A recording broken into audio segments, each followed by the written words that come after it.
আমরা সর্বপ্রথমে মহান মালিক, যিনি আমাদেরকে সৃষ্টি করেছেন, আসমান জমিনকে সৃষ্টি করেছেন, যার হুকুমে, যার ইচ্ছায়, যার অর্ডারে, যার আদেশে এই জমিন, এই আকাশ, এই বাতাস, অক্সিজেন, এই মানুষ, পশু পাখি সব সৃষ্টি হয়েছে। ওই মালিক আমাদেরকে হুকুম দিয়েছেন জুমার নামাজের মতো এক মহান হুকুমে, এক মহান ইবাদতের হুকুম দিয়েছেন। আমরা সেই আল্লাহ রব্বে কারীমের হুকুম, মহান হুকুম আদায়ের লক্ষ্যে জামে মসজিদে এসেছি। রব্বে কারীম আমাদেরকে কোটি কোটি মুমিনদের থেকে বাছাই করে এনেছে। এজন্য আমরা দিল থেকে ওই রবের প্রতি শুকরিয়া জ্ঞাপন করে সকলে বাক্যে দিলকে নরম করে রব্বে কারীমের প্রতি সকলে এই বাক্য উচ্চারণ করে শুকরিয়া আদায় করে সকলে বলি আলহামদুলিল্লাহ। রব্বুল আলামিন আমাদেরকে আরেকটি বড় নিয়ামত দিয়েছেন, সেটা হলো ইসলাম। ঈমানের মতো বড় দৌলত দিয়ে আমাদেরকে মুসলিম বানিয়েছেন। রবের দুনিয়ায় কত কোটি কোটি বান্দা আছে যারা বদ্দীন, বেদীন, ঈমান হারা, বেঈমান অবস্থিত। ইসলাম এত বড় নিয়ামত, ইসলাম সম্পর্কে যদি না জানি তাহলে এটা যে এত বড় নিয়ামত সেটা আমরা কখনোই বুঝতে পারব না। ইসলাম এর শেষ সফলতা, আপনার পুরস্কার হলো জান্নাত।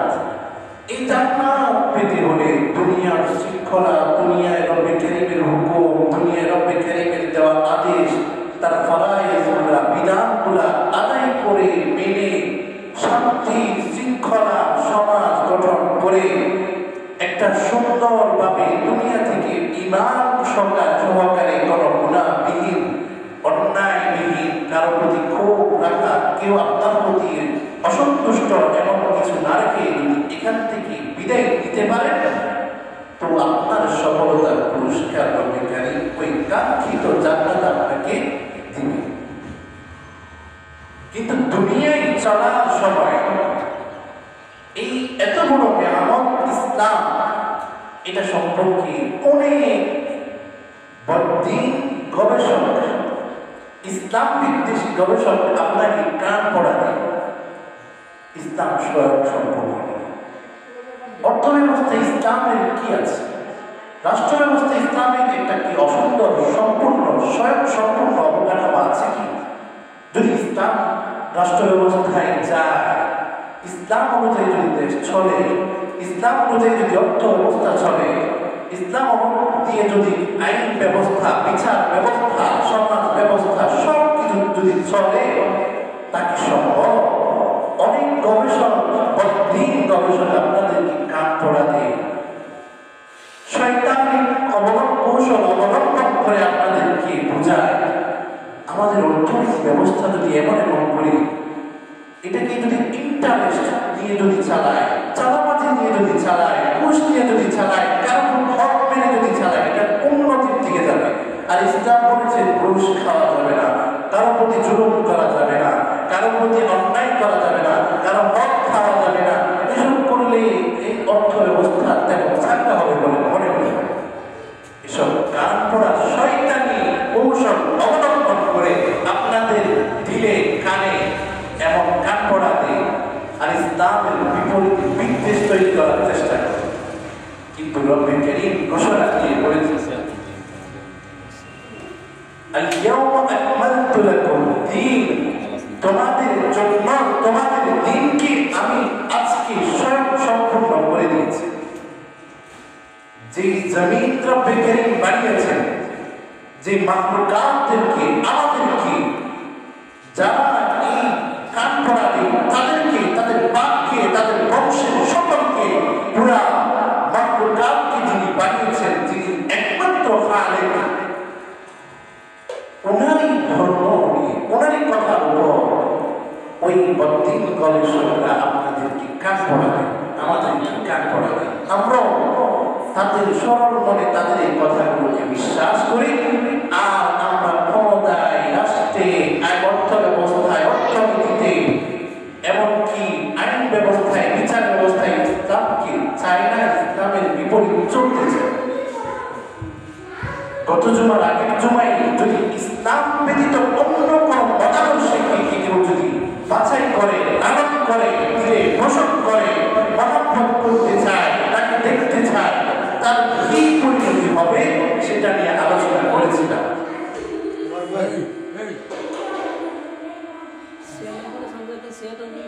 আপনারা যারা রেগুলার আছেন তারা শুনেছেন যে আলোচনা কিছুটা হলে আপনাদের মনে আছে।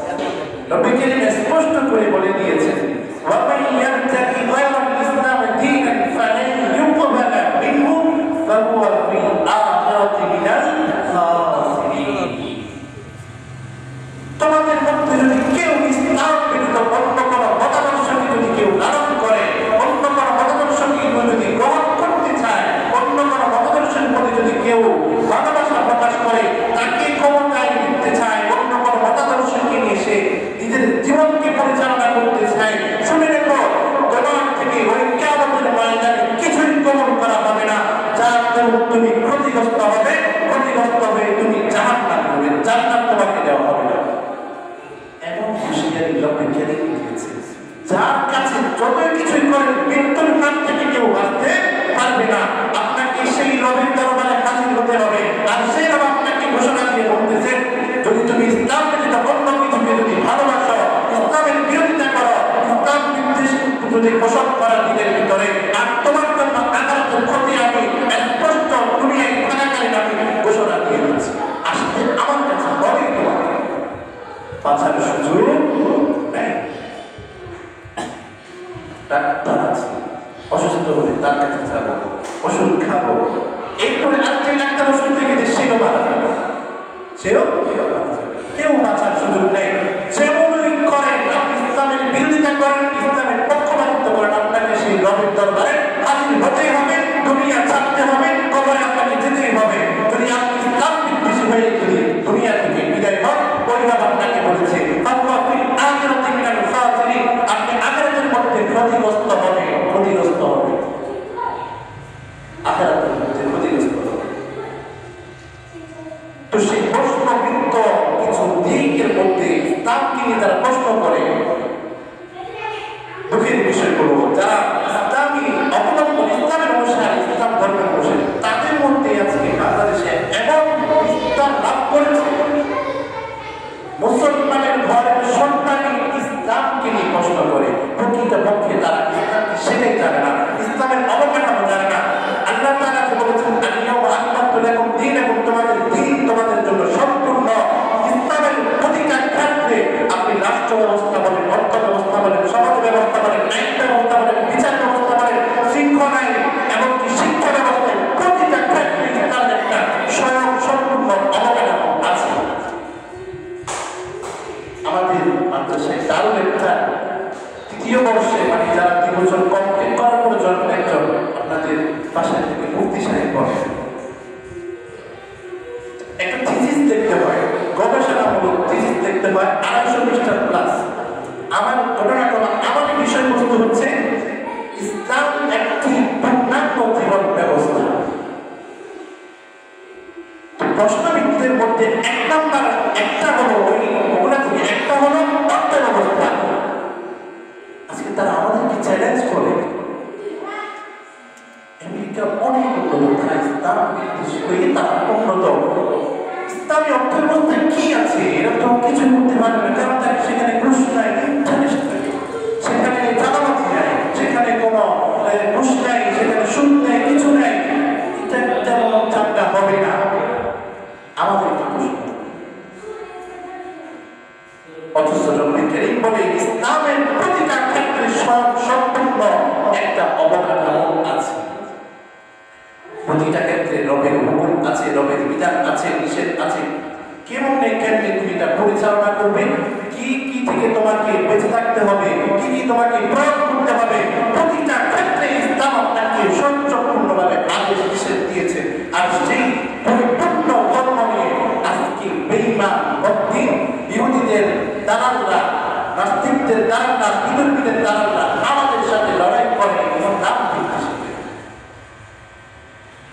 নাফসের জন্য স্পষ্ট একটা ঘোষণা, কুল্লু নাফসিন যায়িকাতুল মাউত।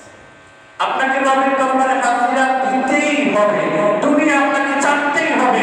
আর যেই রবের সামনে আপনি দাঁড়াবেন, সেই রব বলেন আপনি যদি ইসলাম বিদ্বেষী হয়ে দুনিয়া থেকে বিদায় হন, তাহলে কিয়ামতের ময়দানে আপনি ক্ষতিগ্রস্ত। মানে জান্নাতি নয়, আপনি জাহান্নামে যাবেন।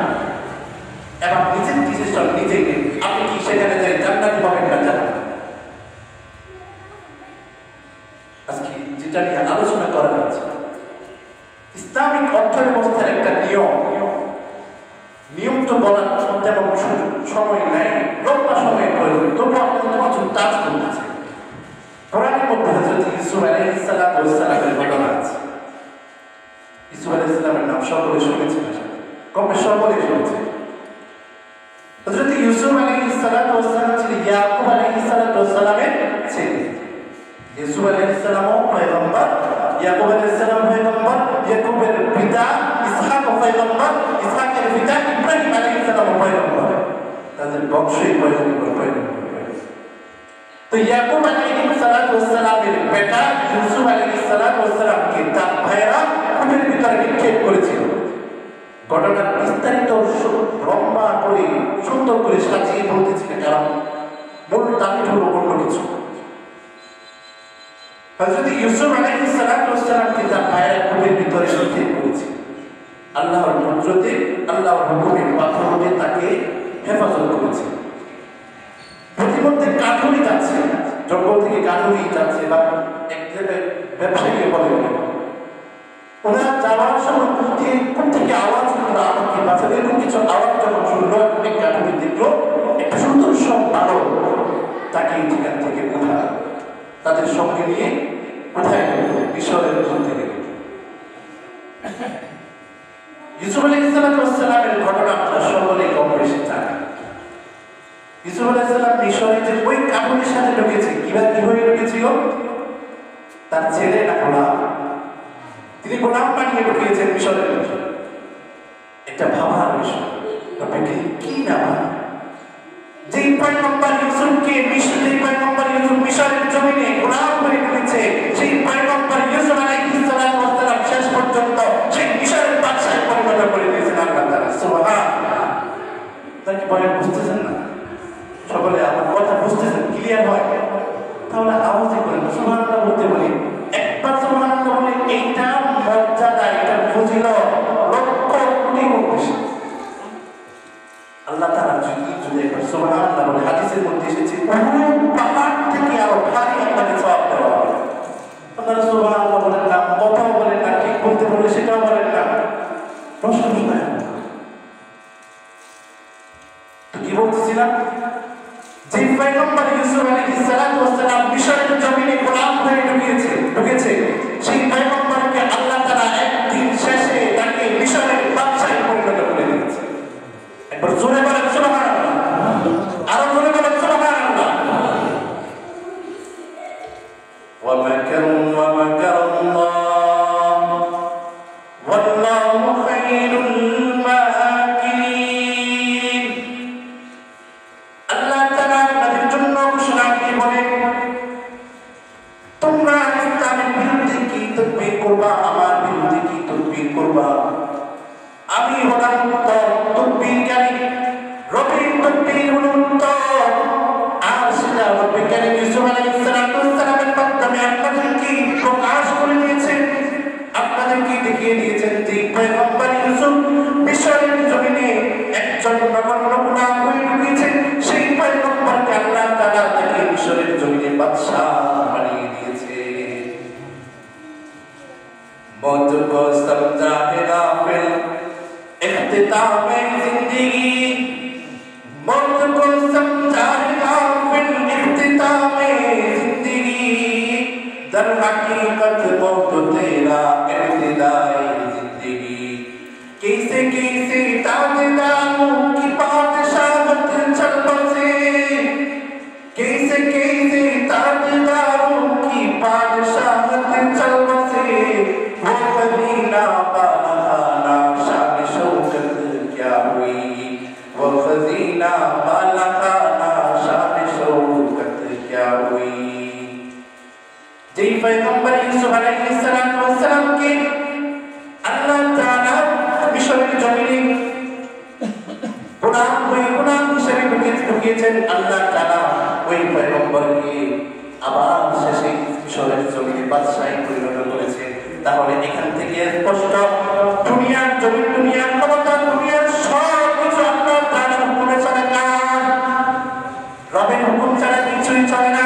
কিন্তু আপনাকে স্বাধীনতা দিয়েছে, আপনাকে স্বাধীনতা দিয়েছে যাতে করে আপনি আখিরাতের সফলতা অর্জন করে দুনিয়া থেকে বিদায় নিতে পারেন। এবার আপনি যদি নিজের সফলতাকে হারান, আখিরাতে আপনার জন্য ঘোষণা হলো ক্ষতিগ্রস্ত।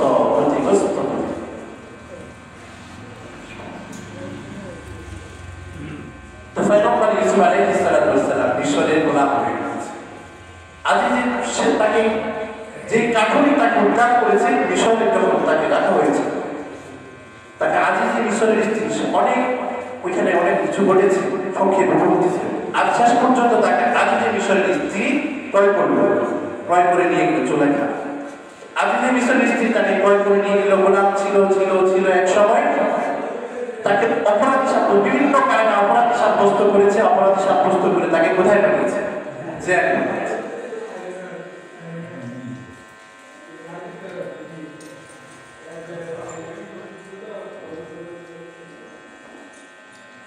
তাকে জেলে পাঠানোর পর তখন মিশরে ক্ষমতায় চলে গেল স্বামী আর বাদশা রাইয়ান এর পিতা। শেষ পর্যন্ত বাদশা রাইয়ানের পিতা ইন্তেকাল হলো। বাদশা রাইয়ানের পিতার ইন্তেকালের পরে বাদশা রাইয়ান সেখানে বাদশা হিসাবে নিযুক্ত হলো মিশর প্রদেশে। এবার বাদশা রাইয়ান একটা স্বপ্ন দেখল। এই স্বপ্ন ছিল কি? 7টি মোটা তাজা গরু আর এগুলাকে ছিন্ন 7টি গরু খেয়ে ফেলতেছে, আর 7টি একদম সতেজ দানা, শস্য দানাকে ছিন্ন শুকনো 7টি দানা খেয়ে ফেলতেছে। এই স্বপ্ন তার কাছে তাকে অস্থির বানিয়ে দিয়েছে। তিনি এই স্বপ্নের বিশ্লেষণ চাই, খারাপ বিশ্লেষণকারীদেরকে একাত্র করলেন। তারা কোনো কিছু সমাধান দিতে পারতেছে না। এক সময় এমন পর্যায়ে গেছে যে পুরা আশেপাশের প্রদেশগুলোতে খবর দিয়েছে, তাদের হাই লেভেলে হাই কোয়ালিটি খারাপ বিশ্লেষণকারীদেরকে হায়ার করে আনা হলো।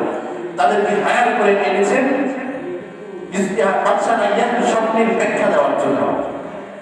সকলের একই বাক্য, এটা কোনো সাধারণ স্বপ্ন নয়, আমাদের কাছে এর কোনো সঠিক বিশ্লেষণ জানা। এই সময় ইউসুফ আলাইহিস সালামের জেলের সাথী, যিনি পরে বাদশা রাইয়ান একজন পার্সোনাল সহচর নিযুক্ত হয়েছিলেন, তিনি হঠাৎ মনে হলো ইউসুফ আলাইহিস সালামের কথা। তিনি বললেন, বাদশা সাহেব, আমি এ ব্যাপারে আপনি স্বপ্নের ব্যাখ্যা আপনাদেরকে দিতে পারবো, জানাতে পারবো, তবে আমাকে ইউসুফ আলাইহিস সালামের কাছে পাঠান। তাকে সব কিছু করে ইউসুফ আলাইহিস সালামের কাছে পাঠানো হলো। ইউসুফ আলাইহিস সালামের কাছে গিয়ে যখন বললেন, আইয়ুহা সিদ্দিক ইউসুফ আফতিনা ফি সাবি বাকারাত সিমান ইয়াকুলুহুন্না সাবু বাকারাত উজাব। হে ইউসুফ, আমার দোস্ত, আমাকে ওই স্বপ্ন সম্পর্কে খবর দাও, বলে দাও, বিশ্লেষণ করে দাও, যেখানে বাদশা স্বপ্ন দেখেছে 7টি মোটা তাজা গরু আর ছিন্ন একদম শুকনো গরু, মোটা তাজা গরুকে খেয়ে ফেলতেছে।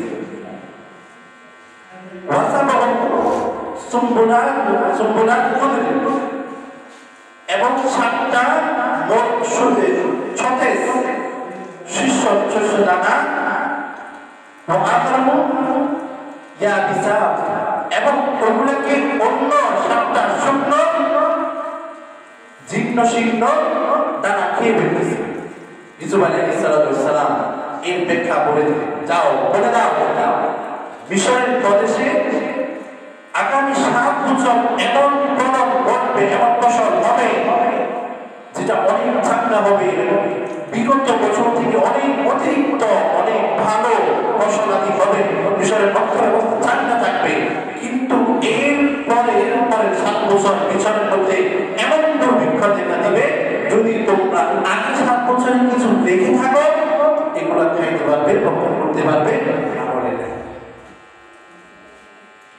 সহজ চলে আসলো ইউসুফ আলাইহিস সালাম থেকে বাদশার কাছে এসে যখন এই শব্দের ব্যাখ্যা দিল, বাদশা সাহেব বললেন, হ্যাঁ এটাই তো আমার স্বপ্নের মূল বিশ্লেষণ। আমি 100 এটাই আমার স্বপ্ন বিশ্লেষণ, সঠিক বিশ্লেষণ। বাদশা রাইয়া কিন্তু এবার ইউসুফ আলাইহিস সালামে বলে দিয়েছে, কি যুবক, পুরা আশেপাশের হাই লেভেলের হাই কোয়ালিটির যারা স্বপ্ন বিশ্লেষণকারী, বিশ্লেষণকারী, তারা পর্যন্ত এই শব্দের বিশ্লেষণ করতে পারে নাই। কে যুবক যে এত সুন্দর বিশ্লেষণ করে দিল, তাকে আমার কাছে নিয়ে এসো। আমি তাকে নিজের জন্য, নিজের পার্সোনাল সহচর হিসাবে তাকে নিয়োগ দিব। শেষ পর্যন্ত অনেক কাহিনী আছে। শেষ পর্যন্ত ইউসুফ আলাইহিস সালামকে আনা হলো। আনার পরে তাকে সহচর যখন নিয়োগ দিয়েছে, বাদশা রাইয়ান এখন চিন্তিত, মিশরের মধ্যে আগামী 7 বছর ফসল হবে, ভালো ফসলাদি হবে, এরপরে কি 7 বছর কি করবে, দেশ কি সমাধান হতে পারে। ইউসুফ আলাইহিস সালামকে বলেছে, পুরো বিষয়টা তাকে বলেছে কি করা যায়, কি করা যায়। যখন ইউসুফ আলাইহিস সালামকে বলেছেন, কোরআন বলে ক্বালা জাআলনি আলা খাযাইনিল আরদ ইন্নী হাফীজুন আলীম। ইউসুফ আলাইহিস সালাম বলে, রবের হুকুমে ইউসুফ আলাইহিস সালাম বাদশা রাইয়ানকে বলেন, আমাকে আপনি অর্থমন্ত্রী নিয়োগ দেন, কারণ আমি এই বিষয়ে আমানতদার, অভিজ্ঞ। ইসলামের মধ্যে কোন মুসলিম কোন পথকে ছেড়ে নেওয়া জায়েজ নাই। তবে এই ব্যাপারে যে ইউসুফ আলাইহিস সালামের মতো ভয়ঙ্কর একটা পথ চেয়ে নিল, যদি আপনাদের মাথায় আসতেছে না, আমি যদি বুঝবে অনেক কাফের বলে প্রশ্ন করে, এজন্য রব্বুল কারীম এরপরে বলে দিয়েছেন ইউসুফ আলাইহিস সালাম বাদশাকে বলে, ইন্নী হাফীজ, আমি হলাম রক্ষক, আমানতদার, আমি হলাম আমানতদার, খেয়ানত করি না, জুলুম করি না, অন্যায় করি না, অত্যাচার করব না। একটা বৈশিষ্ট্য। দ্বিতীয় বৈশিষ্ট্য, আলিম, অভিজ্ঞ, অর্থ ব্যবস্থা কিভাবে চালাতে হয়, কিভাবে রক্ষণাবেক্ষণ কিভাবে করতে হয়, সব এসব সম্পর্কে আমার সঠিক জ্ঞানও আছে। এই জন্য ইউসুফ আলাইহিস সালাম যে এই পথ নিয়েছেন, তাফসীরে ইবনে কাসীর রাহমাতুল্লাহ আলাইহি বলেন, এই দুটি বৈশিষ্ট্য যার কাছে আছে সে পথ নিতে পারবে, অন্যথায় না। তবে এর থেকে সুন্দর বিশ্লেষণ করেছেন আল্লামা কুরতুবী রাহমাতুল্লাহ আলাইহি, তাফসীরে কুরতুবীর মধ্যে বলেছেন, যে মনে করবে তার থেকে এই পদের জন্য কেউ যোগ্য নয়, ওই প্রদেশের মধ্যে তার থেকে কেউ এই পদের জন্য অন্য কেউ তার থেকে যোগ্য নয়, তখন সেই পদ চেয়ে নিতে পারবে। এই বিশ্লেষণটা, এই তাফসীরটা আমার খুব ভালো লেগেছে, মনসম্মত। কিন্তু আজকে আমাদের দেশে যারা অর্থমন্ত্রী হচ্ছে, যারা প্রতিমন্ত্রী হচ্ছে, যারা স্বরাষ্ট্রমন্ত্রী হচ্ছে, কি দিয়ে হচ্ছে? যোগ্যতা, শিক্ষা, কি দিয়ে? টেবিলে দিচ্ছে টাকা, ব্যাংকে টাকা। যার কারণে আপনার দেশের বিমানের খাতে বলা হতো বিগত সময়ে লঞ্চ গিয়েছে, যে ব্যবস্থায় লঞ্চ গিয়েছে, এখানে বন্দরে লঞ্চ হয়েছে, আরো আগে থেকে ব্যয় হয়েছে, শুধু ব্যয় হয়েছে। আর যখন কিছুটা পরিবর্তন আসার পরে এখন থেকে শুনে বিমান খাতে 800 এত কোটি টাকা আয় হয়েছে। তাহলে অর্থ মন্ত্রণালয় জানাতে হলে ইসলাম আপনাকে বলে দিচ্ছে, এক নম্বর অর্থমন্ত্রীর কি গুণ থাকতে হবে? হাফিজ। বুঝেন? কিন্তু আলোচনার কথাটা নয়, আলোচনার মূলাংশ হলো ইসলামী অর্থ ব্যবস্থা নিয়ে কথা বলে অনেকে। ইসলাম প্রতিটা ক্ষেত্রে স্বয়ং সম্পূর্ণ। ইসলামী অর্থ ব্যবস্থা কেমন থাকতে হবে? থাকতে হবে যদি অর্থমন্ত্রীর কাছে এই দুটা বৈশিষ্ট্য থাকে। এক নম্বর হলো হাফিজ, আমানতদার হতে হবে। ঘুষখোর, সুদখোর, চাঁদাবাজি, দুর্নীতিবাজ হলে ইসলামী অর্থ ব্যবস্থা চাঙ্গা হবে না।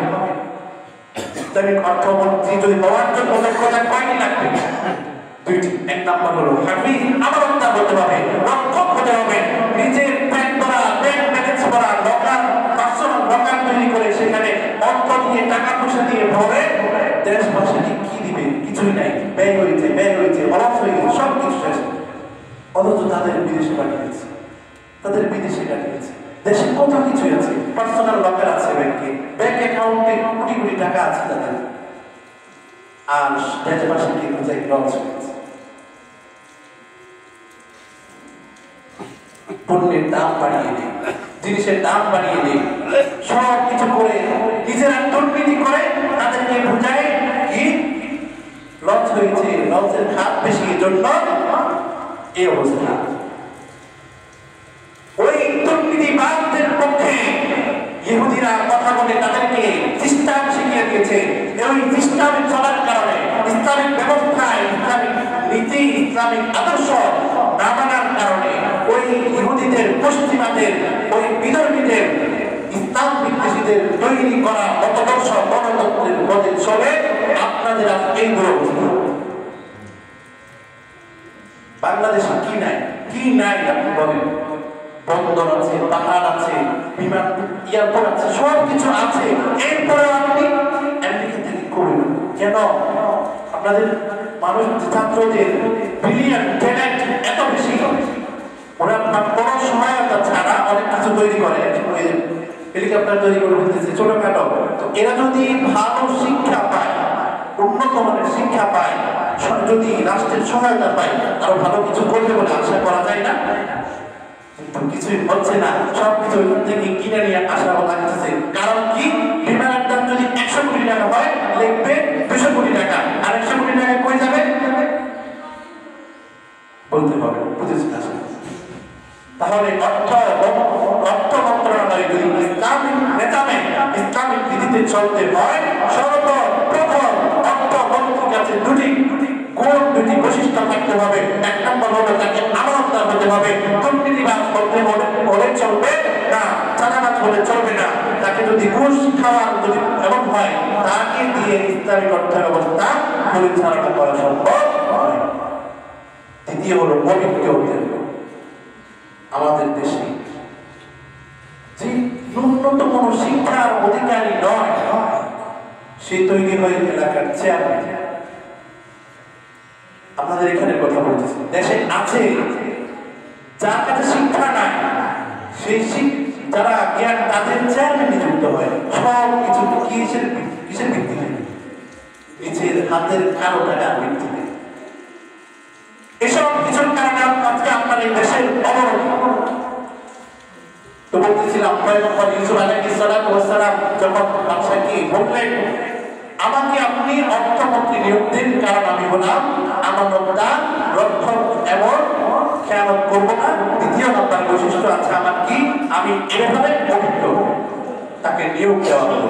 নিয়োগ দেওয়ার পরে ইতিহাস বলে, ইতিহাসের কোনো কথা আজ পর্যন্ত বলতে পারে নাই যে ইউসুফ আলাইহিস সালাম অর্থ মন্ত্রণালয়ের মন্ত্রী হওয়ার পরে রবের হুকুমে মিশরের অর্থ ব্যবস্থাকে চালানোর পরে মিশরের দুরবস্থা হয়েছে। বরং ইতিহাস যারা ইসলাম বিদ্বেষী, যারা আল্লাহ বিদ্বেষী, আল্লাহর বিরোধিতা করে, রাসূলদের বিরোধিতা করে, তারা পর্যন্ত বলেছে ইউসুফ আলাইহিস সালাম অর্থমন্ত্রী হওয়ার পরে মিশরের এমন ঠান্ডা অবস্থা হয়েছে যে মিশর যদি তার প্রদেশে প্রত্যেক বাসিন্দা আগামী 7 বছর যদি বসে বসে খায়, তাহলে তাও মিশরের অর্থ ব্যবস্থার দুরবস্থা হবে না। ইউসুফ আলাইহিস সালাম চাঁদাবাজি করে, সন্ত্রাসবাদী করে, সন্ত্রাসী কর্মকাণ্ড ঘটিয়ে, দুর্নীতি করে মিশরের অর্থ ব্যবস্থা চাঙ্গা করেছেন। এমন কথা আজ পর্যন্ত কোন ইসলাম বিদ্বেষীও বলতে পারে না, পারবেও না। আপনি আমি কেউ পারবো না, বরং সবাইকে স্বীকার করতে হবে মিশরের অর্থ ব্যবস্থা এমন চাঙ্গা হয়েছে, আগামী 7 বছর পর্যন্ত মিশরবাসী যদি বসে বসে খায়, তাও মিশরের অর্থ ব্যবস্থা করতে দুরবস্থা সৃষ্টি হবে না।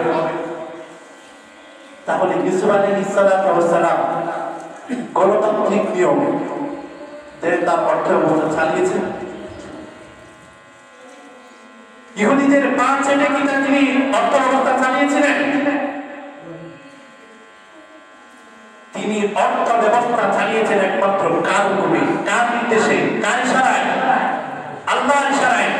আল্লাহর ইশারায় যদি আমাদের দেশের অর্থ ব্যবস্থা যদি চলে, আমাদের মানুষও 60 বছর 70 বছর যদি খায় শেষ হবে না। এমন বাংলাদেশের কাঠামো মানচিত্রে এমন ভৌগোলিক অবস্থান, তাদের বন্দরে কোটি কোটি টাকা চলে যাচ্ছে।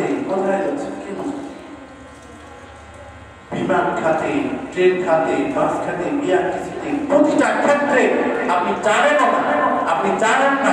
আপনাকে শুধু এতটুকু শিখিয়েছে, তুমি এলাকায় যাবে, ওই নেতাকে ওই নেতার অধীনে থাকবে, তার জন্য ভোট গ্রহণ করবে, ওরা উপরে উপরে খাবে, আর আপনি তাদের কিছু দিলে পাবেন, নালে নাই। অথচ আপনার দেশের টাকা লুট করে নিয়ে যাচ্ছে। তাহলে এতটুকু তো বুঝেছি, যদি ইসলামিক অর্থ ব্যবস্থা যদি দেশে চালু হয়, ইসলামিক অর্থ ব্যবস্থা যদি দেশে আসে, মিশরের যে অবস্থা হয়েছে আমাদের এর থেকে খারাপ অবস্থা হবে না। আজকে আমাদের ভয় ঢুকেছে। 99% মুসলমান থেকেও ইসলামিক অর্থ ব্যবস্থায়, ইসলামিক রাষ্ট্র ব্যবস্থায়, ইসলামিক নীতিতে, ইসলামিক আইনে দেশ চালাতে অক্ষম। আমরা নিজেরাই নিজেকে আর কখন চেঞ্জ করবেন? সময় এখন নয়, মৃত্যুর করে ফিরে পড়েছে।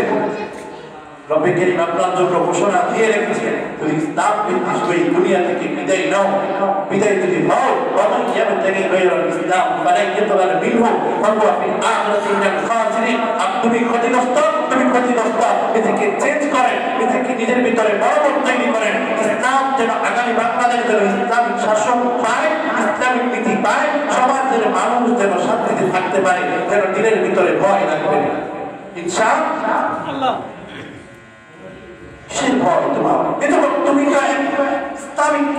তুমি মুসলমানদের অনুসারী, তোমার দেশের মধ্যে 90% মুসলিম, তোমার ভিতরে কিসের ভয়কে জয় করে আগামীতে আপনাদেরকে দেখিয়ে দিতে হবে যে আমরা অবনতি নয়, এবার উন্নতির পথ দেখতে চাই ইনশাআল্লাহ। তো বলেছিলাম কোরআনের বাহিরে কিন্তু নিজের থেকে কিছু বলিনি, এটা আপনাদের বুঝতে হবে। ইউসুফ আলাইহিস সালামের ঘটনা বিশ্লেষণ করেছি, শুধু ইউসুফ আলাইহিস সালামের ঘটনা বিশ্লেষণ করেছি। ঠিক আছে না? কেউ যদি আমাকে মনে করেন হুজুর আমাদের বিরুদ্ধে বলেছে, আল-ইয়াযু বিল্লাহ, রব্বে কারীমের গ্রন্থ, রব্বে কারীমের গ্রন্থ কোরআন থেকে আপনাদেরকে শুধু ঘটনা শুনিয়েছি, কেমন ছিল অতীত, রবের হুকুমে চললে কেমন হবে আপনার ভবিষ্যৎ, আর রবের হুকুমে চলে কেমন ছিল অতীত, এতটুকু আপনাদেরকে তাস দিয়েছি। এরপরও যদি শত্রুতা তৈরি করতে চান, এরপর যদি নিজের ভিতরে এই মনোভাব তৈরি করেন, আমাদের বিরুদ্ধে বলেছে, আল-ইয়াযু বিল্লাহ, আপনাদের বিরুদ্ধে বলি নাই। আমি শুধু রবের হুকুম মিম্বারের হক আদায় করার লক্ষ্যে রবের বাণী আপনাদেরকে শুনিয়ে দিয়েছি, তাকে আপনাদের ইচ্ছা। ওয়া আখিরু দাওয়ানা আলহামদুলিল্লাহি রাব্বিল আলামিন। সম্মানিত মুসল্লিন কিরাম, বিগত দিনগুলোতে আমাদের এলাকায় অনেক লোকজন মারা গেছে। ডাক্তার গিয়াসউদ্দিন সাহেবের মাতা ইন্তেকাল করেছে। আল্লাহ, আমরা সকলে দোয়া করব রব্বে কারীম যেন তাকে জান্নাতের, তার কবরকে জান্নাতের বাগান বানিয়ে দেন। সকলে বলেন আমিন। রব্বে কারীম যেন তারা কবরের আযাবকে মাফ করে তাকে জান্নাতের টুকরা, তার কবরকে জান্নাতের টুকরা বানিয়ে দেন। সকলে বলেন আমিন। এলাকার একজন ছেলে রেদওয়ান ভারসাম্যহীন, তিনিও ইন্তেকাল করেছেন। আমরা সকলে তাদের জন্য রব্বে কারীম ঘোষণা দিয়ে দিয়েছি, তারা ভারসাম্যহীন, তারা সফলতা নয়, তারা বুঝদার নয়, আকিল নয়, তাদের জন্য জান্নাত। এরপর আমরা যেন তার উছিলায় যে কবরস্থানে তার কবর হয়েছে, আশেপাশের কবরগুলো, কবর বাসিন্দাগুলো যেন শান্তিতে থাকে, যেন সবাই নাজাত লাভ করে। সকলে বলেন আমিন। এবং আমাদের অমরপাল সাহেব, আমাদের নিয়মিত মুসল্লি, আমার আপনি সবসময় মসজিদে এসে হাজির করে। তো ওনার আম্মা অনেক অসুস্থ, সকলে দোয়া করবেন আল্লাহ তাআলা যেন সুস্থতার নিয়ামত দান করে, সবাই কামেলা হাজিরা দান করে। তার খারাপ অসুস্থ, আল্লাহ